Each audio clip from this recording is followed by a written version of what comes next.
says tenant.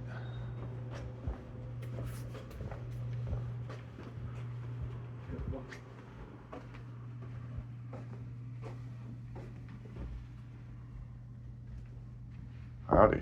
I don't think it's a standard office.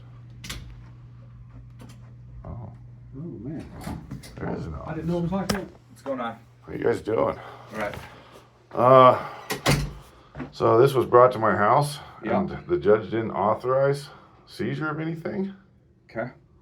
So technically, under Grove versus Ramirez, it was a theft, not a seizure. And I know you guys weren't. They won't give me the affidavit of probable cause. Okay. On why it was filed. So honestly, I don't know why the ATF was there. They were asking about drugs. They didn't find any drugs. They didn't take any drugs. The Valley County's been Here's your scammed. probable cause. Well, this is actually the state. Actually, they committed perjury in here by claiming the ATF warrant was seizing firearms when it obviously doesn't. So there's an attachment B to this. So. Well, there is no attachment B. It says incorporated with reference herein. Incorporated with reference herein. And this is incorporated reference. There is no attachment B. There was no attachment B sent.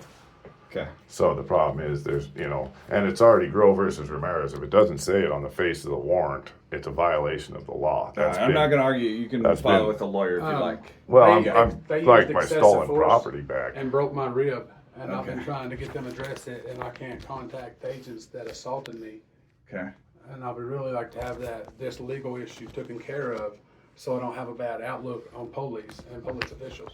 Okay. Because my dad served, my uncle's a cop in Tennessee. I try to have a positive eye with law enforcement, but if they don't want to address them excessive force, whenever I asked them for a card, for information, they told me to shut up, put me in an ambulance, got me checked out, and then the dude that did it disappeared. And all I want him to do is acknowledge you did excessive force, broke my ribs. Thanks to him doing that, I found out I have esophagus cancer.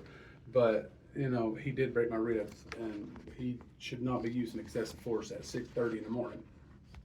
Eat a biscuit so you're not angry, We're not violent people. Okay. Okay, and here's the other issue, and these are for you guys. You guys can keep this. So all my cases started in White versus Martz, which happened in 2002. Again, save that for the lawyer. Well, brother. I'm submitting a criminal complaint because these guys down here are committing criminal activity. And here's the Okay. law. Who's committing criminal Ravalli activity? County. I couldn't legally enter that contract. And they're claiming that contract is valid. So they're defrauding you guys into searching my house on contracts they know were invalid. And this is the case that invalidated them. Good luck. So Contact your lawyer. you're refusing to obey the That's law? why bad things happen with ATF. We don't want to address the law. We're not officers of the law. Investigation of crimes are not our issue. How the hell did we get in here? What a bunch of